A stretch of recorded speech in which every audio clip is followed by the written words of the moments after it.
Ici Serge Clément, je ferai un documentaire dans les contrées lointaines de l'Asie et je suis en train de faire ma valise.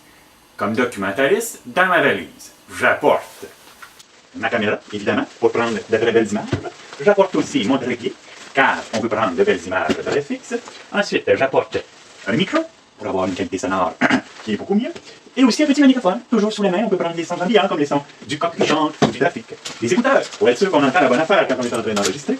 J'apporte aussi des cassettes pour pouvoir enregistrer, parce que j'ai encore une vieille caméra, mais aussi une carte SD, pourquoi pas, c'est beaucoup mieux comme ça. J'apporte aussi tous mes adaptateurs pour pouvoir charger mon équipement, et une prise pour être sûr de pouvoir brancher cela en ADI, des batteries de rechange, des piles pour pouvoir recharger, ne jamais être dépourvu, ainsi qu'à leur petit chargeur. J'apporte, pourquoi pas, pour acheter ça, là c'est super bien, ça permet de nettoyer la lentille si jamais je vais filmer dans la jungle, s'il pleut. Ensuite, j'apporte mon cellulaire, évidemment, parce que je peux prendre des photos, je peux filmer, je peux aussi enregistrer des sons, prendre des notes. J'apporte une petite caméra plus volatile pour les moments où, sur le vif dans un marché, je souhaiterais finalement filmer alors que je n'en avais pas prévu. Et un sac aussi pour traîner ma grosse caméra de partout. C'est un sac pas confortable. J'amènerai aussi des filtres de couleurs dans lesquels je pourrai filmer un petit peu plus en jaune ou en bleu. J'amène aussi mon scénario que j'ai écrit de mon documentaire. Une lampe, pourquoi pas, une petite lampe pour pouvoir éclairer les repères sombres et être sûr d'avoir une bonne luminosité. J'apporte aussi mon ordinateur pour faire mon montage avec une souris puis son chargeur aussi. J'amène aussi une clé USB pour pouvoir prendre un backup si jamais je ne veux pas perdre ce que j'ai filmé. Aussi, j'apporte un petit cahier pour prendre mes notes sur le terrain, prendre mes impressions. J'amène aussi mon foulard de réalisateur sur son sein pour pouvoir avoir l'air sérieux. Et ma chaise de réalisateur sur le tournage, comme ça va être mieux de même. Hein? Et aussi, j'apporte finalement une feuille blanche pour pouvoir faire la balance de mes blancs. Ah, ça me laisse pas grand place mon linge pour ma brosse à dents, ça.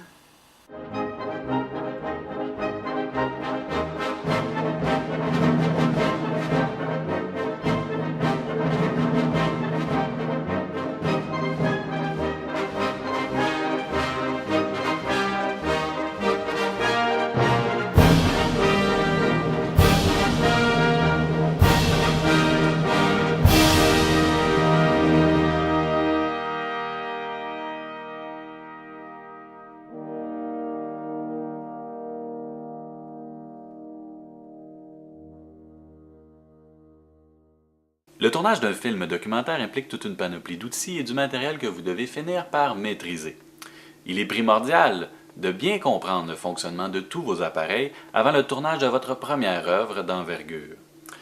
C'est-à-dire que vous voulez éviter des erreurs qui pourraient s'avérer dramatiques une fois le montage venu, comme par exemple un son défectueux, un focus qui s'ajuste inadéquatement, ou des couleurs par exemple qui ne seraient pas tout à fait correctes. Donc, on veut éviter des erreurs et ce que l'on va faire, c'est dans cette capsule doc, on va aborder les outils dont vous avez besoin pour faire un film et sommairement le fonctionnement de chacun de ces outils-là. Vous seront faites aussi quelques recommandations.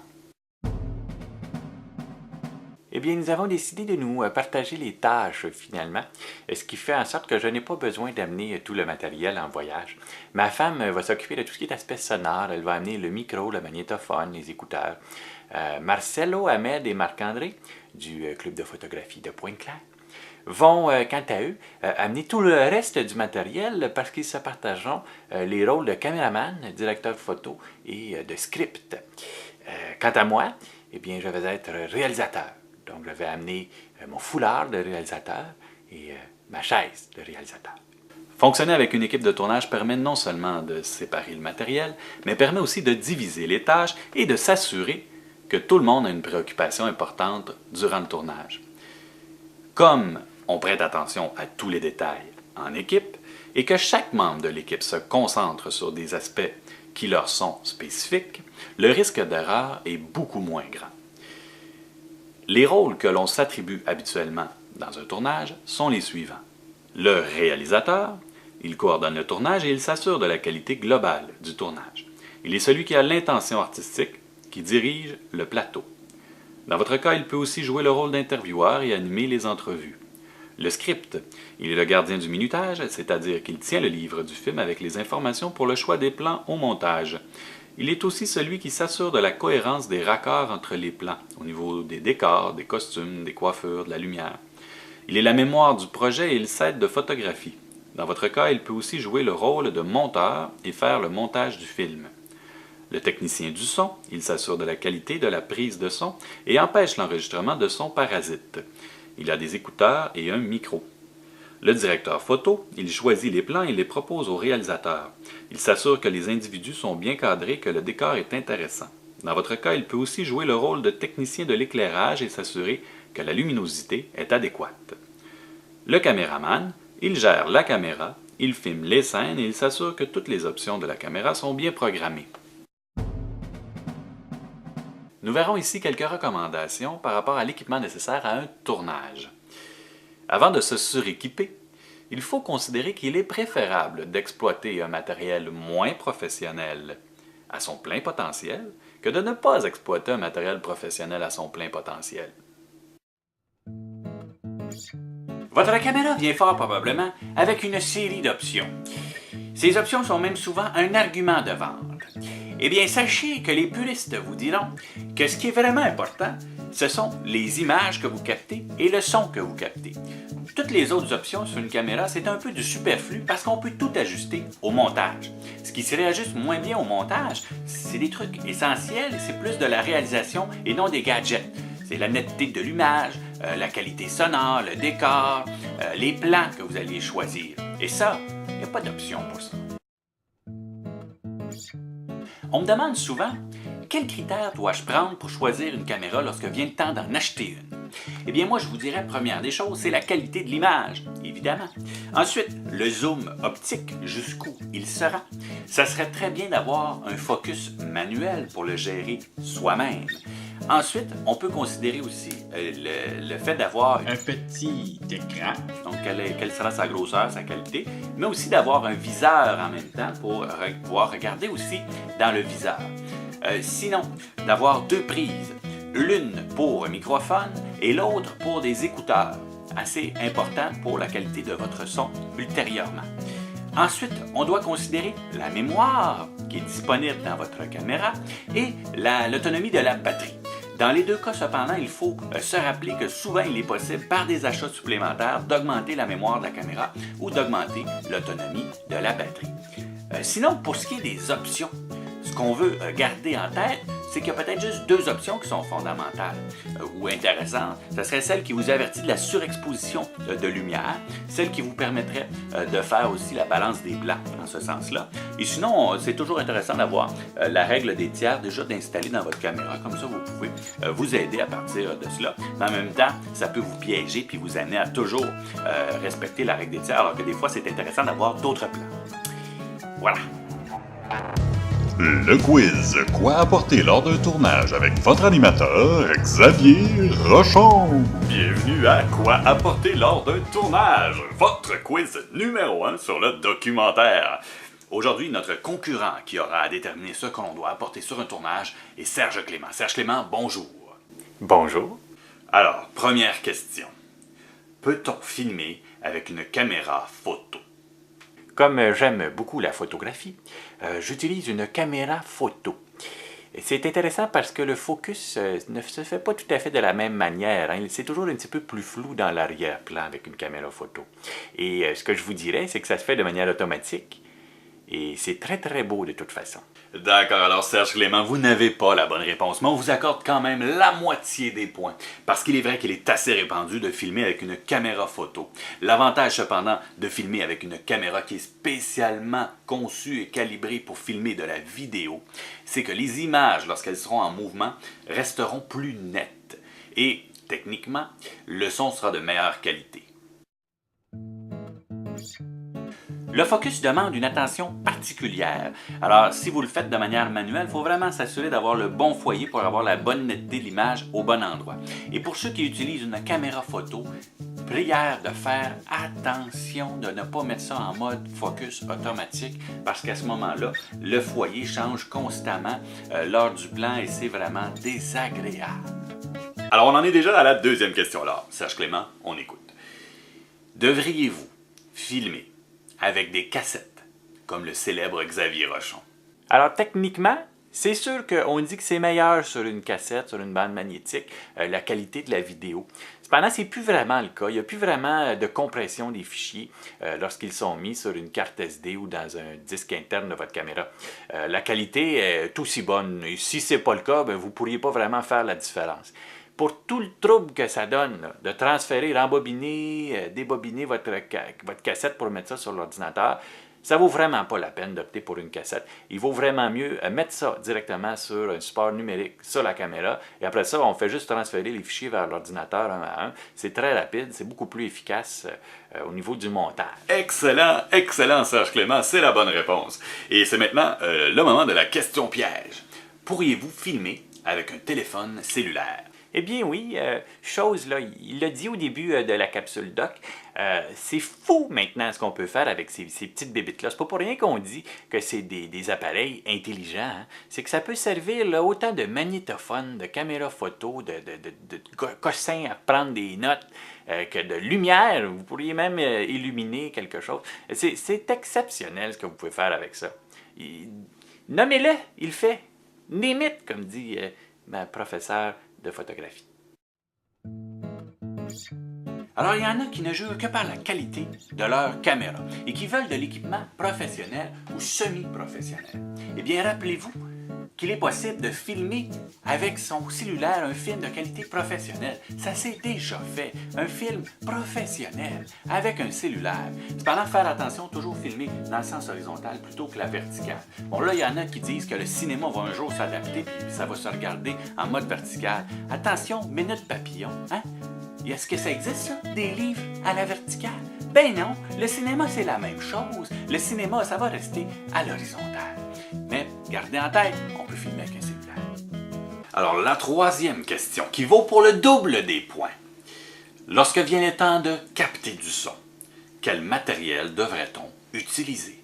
Eh bien, ça prend un microphone. Alors, on me dit qu'on n'accepterait pas la réponse parce qu'il manquerait un élément. Pouvez-vous préciser votre réponse, M. Clément? Oui, bien, on devrait aussi utiliser des écouteurs pour s'assurer que le microphone fonctionne. Oh là, ça vous fait vraiment beaucoup de points, ça, M. Clément. Beaucoup de points. 1, 2, 1, 2. Le micro est une pièce super importante dans une caméra. Il peut être très intéressant d'avoir un micro externe à votre caméra pour vous assurer que le son de la caméra n'est pas capté par le micro. Parce qu'une caméra, ça fait du bruit.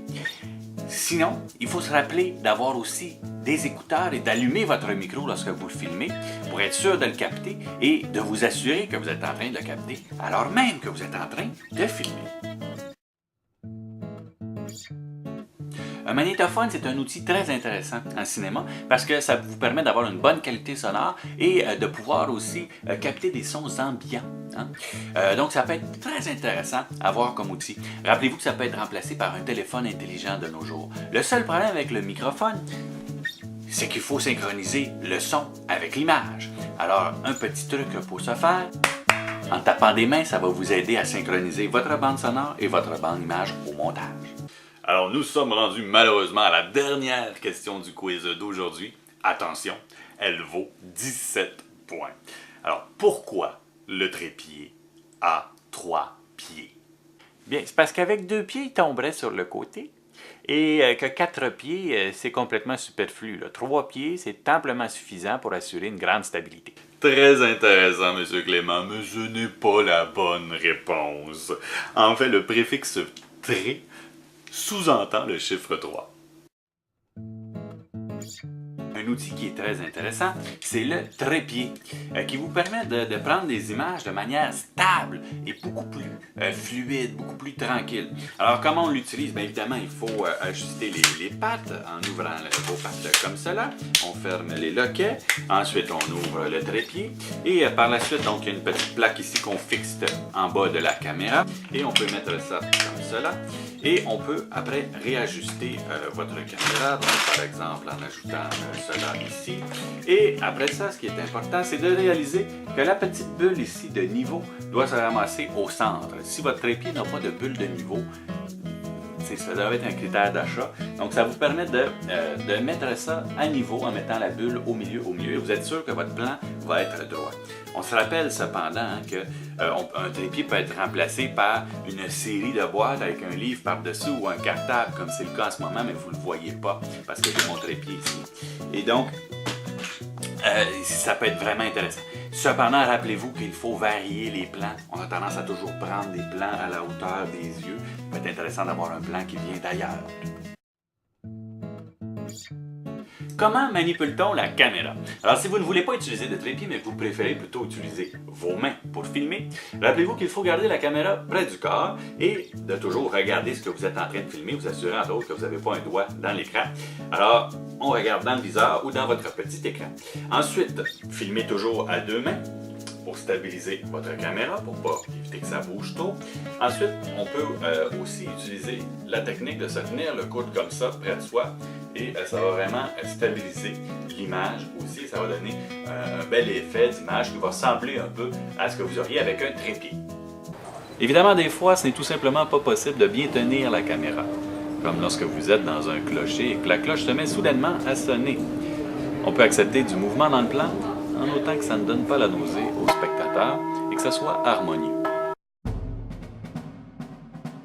Ouais, je sais que tu commences, mais tu sais, des fois, c'est comme au tennis, là, t'es mieux de commencer avec une raquette qui a vraiment du bon sens, tu vas être meilleur.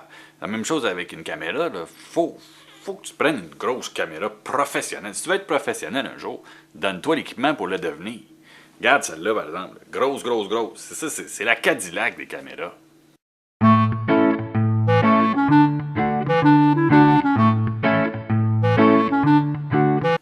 OK, regarde, c'est ton choix, là. Tu peux aller dans un modèle plus petit qui coûte moins cher, mais clairement, ça va te prendre une couple d'options dessus, là. D'abord, tu vas avoir une qualité d'image qui est vraiment bonne, du HD, du 4K, quelque chose de vraiment bon. Deuxième affaire, ça va te prendre une prise pour rentrer tes écouteurs, une prise pour rentrer ton micro dedans, puis ça va te prendre des écouteurs, ça va te prendre un micro, ça va te prendre un magnétophone aussi. C'est sûr, tu pourrais remplacer le magnétophone par un cellulaire. C'est pas mal plus le fun d'avoir ce beau petit gadget-là, hein?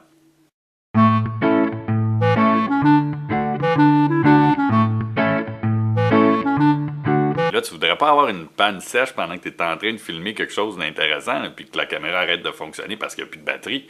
Moi, je te suggère d'aller dans la liste ici, là, où est-ce que tu as les batteries supplémentaires. Puis tu peux aussi avoir des cartes mémoire supplémentaires. Comme ça, tu peux prendre illimité. Tu peux filmer comme tu veux. Regarde ça. Il y a plein de gigaoctets là-dedans.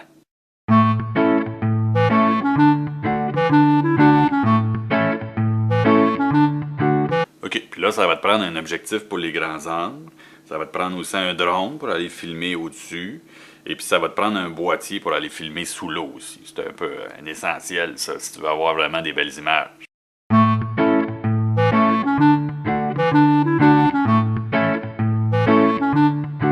Puis moi, si j'étais toi, je m'achèterais un trépied en titane. C'est quelque chose de vraiment léger là, pour pouvoir mieux voyager.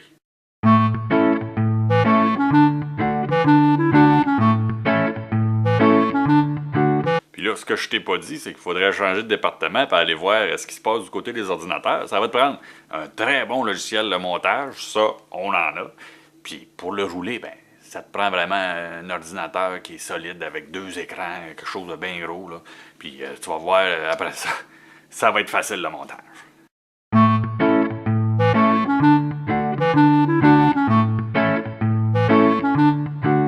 Ouais, ben, on a presque fini nos achats.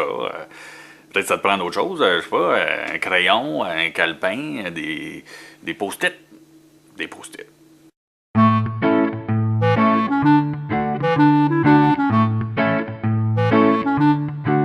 Maintenant que vous connaissez les rôles dans une équipe de tournage et que vous en connaissez un petit peu plus sur l'équipement qu'on doit avoir avec soi lors d'un tournage, il va falloir prendre ce matériel et se rendre sur les lieux d'un tournage pour filmer un film.